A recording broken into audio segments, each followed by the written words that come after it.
Nokne. Tajaj Majalt, Vetabog. Quoi, on n'a pas le droit de parler en Klingon? Bonjour à tous. Aujourd'hui, nous allons terminer cet arc, cette grande guerre Sith, parce qu'on avait un peu vu les prémices. Maintenant, on va voir la fin, ou plutôt, on va dire l'épilogue, avec notamment la fin de l'histoire de nos différents protagonistes.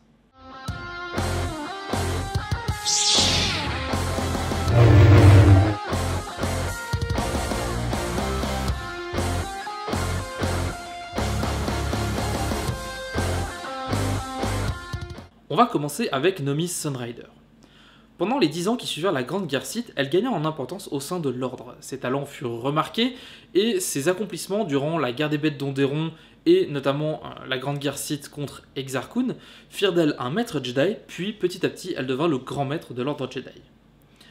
10 ans après, la fin de la guerre contre les Sith, elle convoque un nouveau conclave Jedi, donc le premier conclave Jedi depuis celui qui avait vu la mort de centaines de Jedi sur Deneba au cours de la guerre contre les Krath.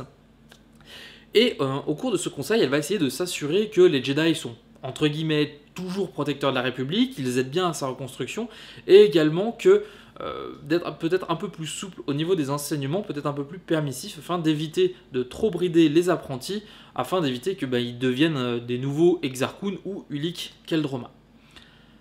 Durant ce conclave, on voit également la réapparition de Sylvar qui va élever la voix et, suivi par de nombreux Jedi, se poser la question du sort d'Ulic Qel-Droma.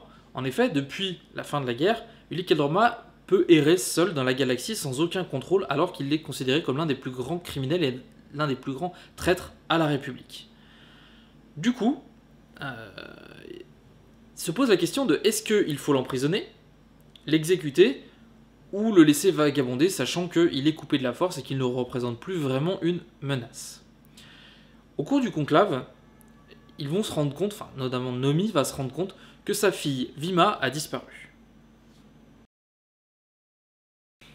On continue avec Ulic Qel-Droma.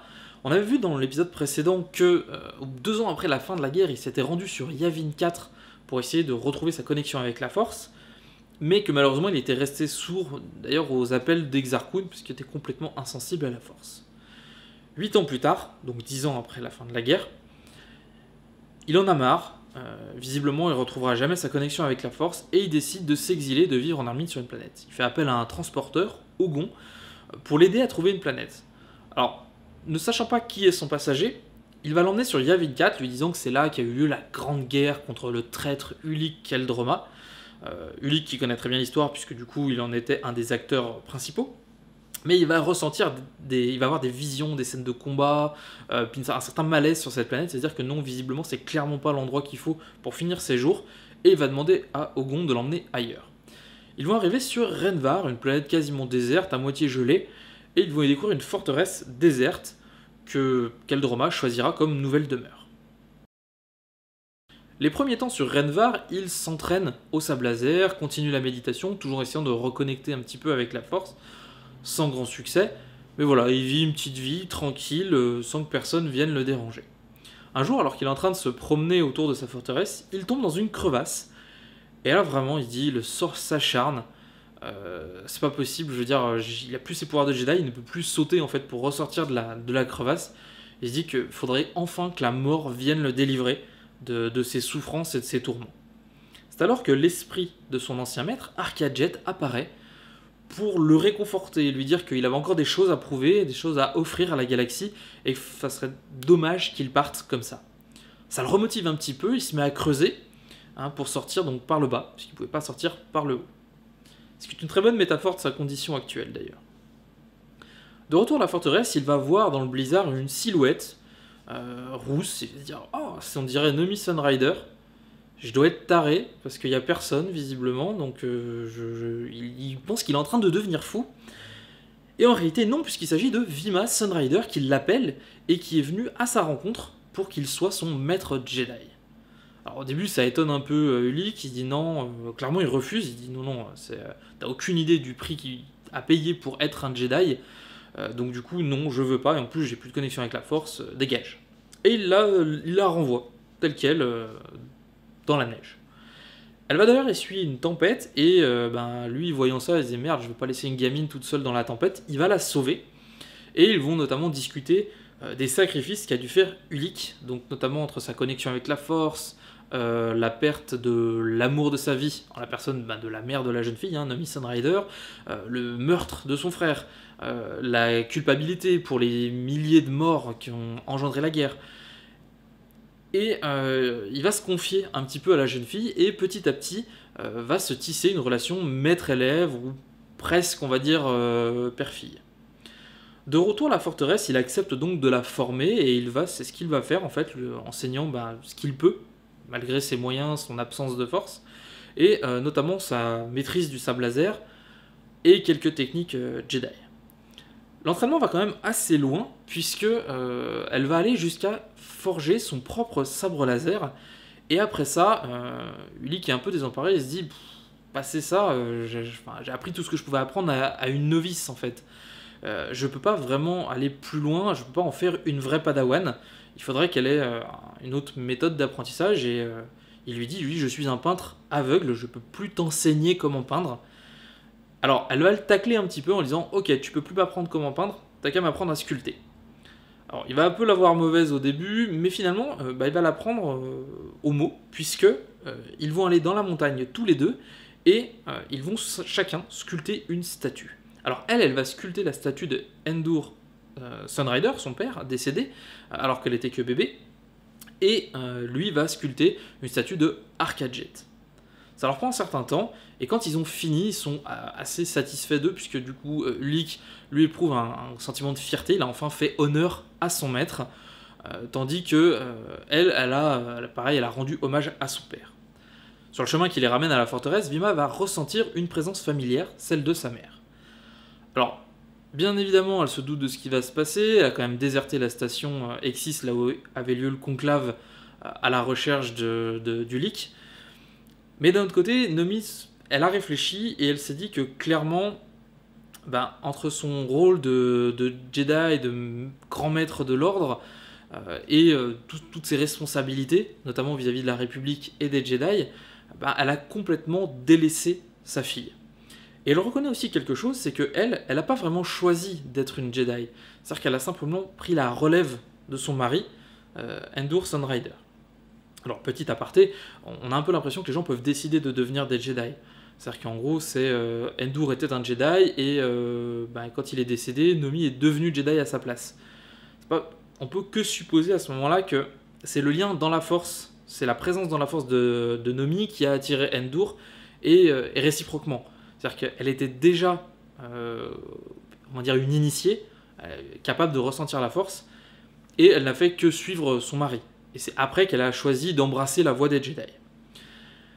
Alors que Vima, elle, de son côté, elle a pleinement choisi de devenir une Jedi. Elle est même allée voir le plus grand traître, on va dire, entre guillemets, au Jedi, même si on peut considérer Exar Kun comme un traître encore plus grand. Elle est allée voir le seul maître qu'elle considérait digne de lui enseigner les voies de la Force, un ancien Sith, Ulik Qel-Droma. Donc au début, elle est quand même un peu vénère, à lui dire bon, allez, tu files dans ta chambre, enfin, c'est métaphoriquement, file dans le vaisseau. On rentre à la maison, et la jeune fille refuse, elle lui dit qu'elle se sent bien, qu'elle veut vraiment devenir une Jedi, et elle va l'emmener voir la statue de Endur. Pendant que Ulik, lui, reste à la forteresse. Alors, il est malheureusement pas resté seul, puisque Sylvar arrive. En fait, Ogon l'aura renseigné sur la présence d'Ulik sur Renvar. Elle aura également suivi Nomi, et elle se retrouve face à Ulik Qel-Droma, et bien sûr, un duel s'engage, puisqu'elle souhaite à tout prix venger la mort de Crado, son compagnon, enfin son ex-compagnon. Elle en veut énormément à Ulik, qui va faire au final que parer les coups, que se défendre, il n'attaquera jamais, en lui demandant de passer outre la mort de Crado et la colère qu'elle ressent pour lui, en disant il faut aller de l'avant, il faut passer aux choses, tu peux pas vivre avec cette rancœur et cette colère en toi, ça va finir par te tuer, par te ronger, passe outre, fais comme je l'ai fait avec ma culpabilité, faut aller de l'avant. Elle refuse, le duel continue, s'enchaîne jusqu'au moment où Ulik est complètement acculé à une falaise et ne peut plus reculer, sauf sauter dans le vide. À ce moment-là, il est prêt à accueillir le coup de grâce, mais Sylvar se ravise en disant que elle a tort de lui en vouloir, qu'il faut qu'elle passe, justement qu'elle aille de l'avant. Sachant également que Crado avait suivi Exarchun de son propre chef. Hein. C'est lui qui a décidé de devenir un méchant. Hein. Donc il est mort en tant que méchant, pas en tant que Jedi. C'est ça qu'il faut bien retenir. Hein, pourtant, elle en veut quand même à Ulic. Elle en veut aussi également à Crado. Hein, ça, je vous rassure. Donc, la Jedi refuse du coup d'abattre son ancien codisciple, parce qu'ils n'ont pas vraiment été disciples ensemble, mais ils sont plus ou moins de la même génération. Et à ce moment-là, Ulic reçoit une décharge de blaster mortelle dans le dos. C'est Ogon qui, voyant là l'opportunité de débarrasser la République d'un des plus grands traîtres de l'histoire, également de se faire un nom, faut pas le cacher, a décidé d'abattre tout simplement Ulic Qel-Droma.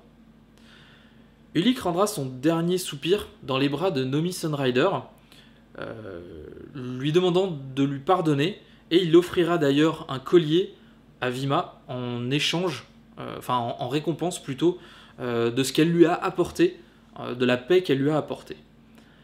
Au moment où il rend son dernier soupir, on peut dire que Ulic Qel-Droma a accompli sa rédemption. Pour ce qui est des autres personnages, on n'en sait pas beaucoup plus sur la suite, puisque tout simplement, il n'y a plus rien à ce niveau-là.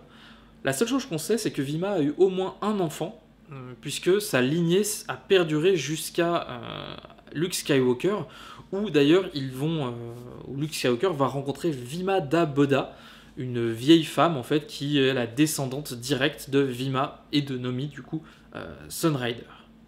Pour la chronologie, on va reprendre, vu que c'est la fin de l'arc et qu'on entamera lors du prochain épisode une nouvelle histoire plus ou moins complète, on va reprendre en fait tout ce qui a amené à la guerre d'Exarchun contre la République. Donc hop, on va réafficher l'ancienne chronologie.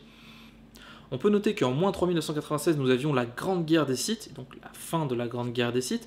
En moins 3994, nous avons Ulic Qel-Droma qui retourne une première fois sur Yavin 4. En moins 3986, nous avons cette fois Ulic Qel-Droma qui retourne une deuxième fois sur Yavin 4, puis qui va atterrir sur Renvar et qui va finalement mourir sur Renvar après avoir enseigné les voies de la force à Vima Sunrider. On termine cette émission avec une nouvelle rubrique qui m'a été demandée dans les commentaires YouTube, puisque je ne le faisais pas avant, je ne le ferai pas systématiquement, mais ça s'impose, c'est de parler des œuvres de Star Wars sur lesquelles je tire en fait tout simplement les histoires. Alors principalement, moi je vais me baser énormément sur les sites internet, j'ai pas vraiment le temps de tout lire, mais la plupart des bouquins que vous voyez derrière, je les ai lus, il y en a quelques-uns qui me restent encore à lire dans les dernières parutions. La plupart des BD, je les ai lus également, celles qui sont là en dessous, que vous voyez pas, parce qu'il y en a pareil 2 étagères comme ça.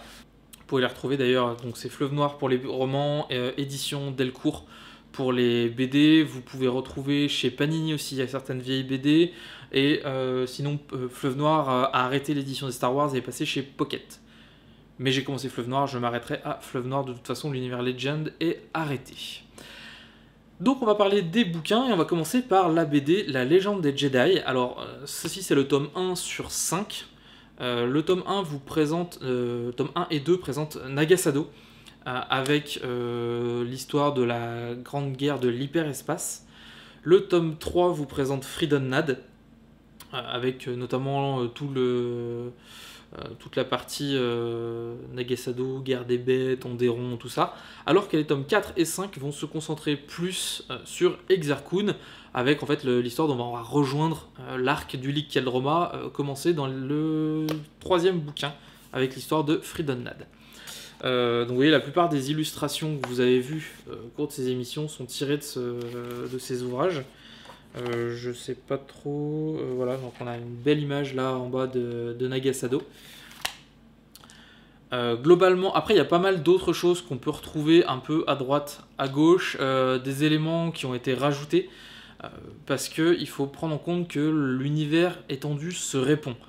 C'est-à-dire que quand il va y avoir, c'est un peu un système d'effet papillon, quand il va y avoir un événement à un moment donné dans l'histoire, quel qu'il soit, plus ou moins les mêmes traces de cet événement vont trouver un écho plus tard. Donc par exemple, on peut citer Vima Sunrider, Exarchun, pas forcément Ulik Keldroma, mais ça ira déjà bien ces deux-là, qu'on va retrouver des 4000 ans plus tard, en fait, avec donc Vima Daboda, descendante de Vima Sunrider, qui sera une vieille femme qui parlera notamment à Kyp Duron, qui sera lui-même corrompu par l'esprit d'Exarchun. Donc voilà, il y a plein d'échos comme ça, et c'est souvent que quand on raconte une histoire, on va prendre des éléments de cette même histoire pour créer quelque chose avant. Donc on a créé par exemple Exarchun en se basant sur l'histoire de Kyp Duron ou l'inverse, de façon à ce qu'il y ait un certain miroir et que les gens ne soient pas complètement perdus et sortent. L'intérêt principal, c'est que les gens qui connaissent Exarchun connaissent Vima Sunrider et donc ne sont pas surpris de voir popper de nulle part le personnage de Vima Daboda. C'est donc la fin de cette vidéo. Oh, l'étagère n'est pas assez haute pour que je puisse le mettre debout. Je vous remercie d'être toujours plus nombreux à me suivre sur la chaîne. Le nombre d'abonnés va croissant, petit à petit, mais va croissant quand même. Du coup, n'hésitez pas à partager, commenter, liker les vidéos, tout ce qui va bien. Vous abonner à la chaîne si ce n'est pas déjà fait pour ne pas rater les vidéos. Je vous donne rendez-vous très bientôt pour la suite. Alors jusque là je sortais une vidéo par semaine, je ne suis pas certain de pouvoir sortir... Normalement ça devrait reprendre, mais pour l'arc suivant, vu que c'est un énorme arc complet, je pense qu'il y aura peut-être une semaine de décalage, de façon à ce que je puisse terminer d'écrire la vidéo. Voilà. Et donc je vous dis à très bientôt, et que la force soit avec vous.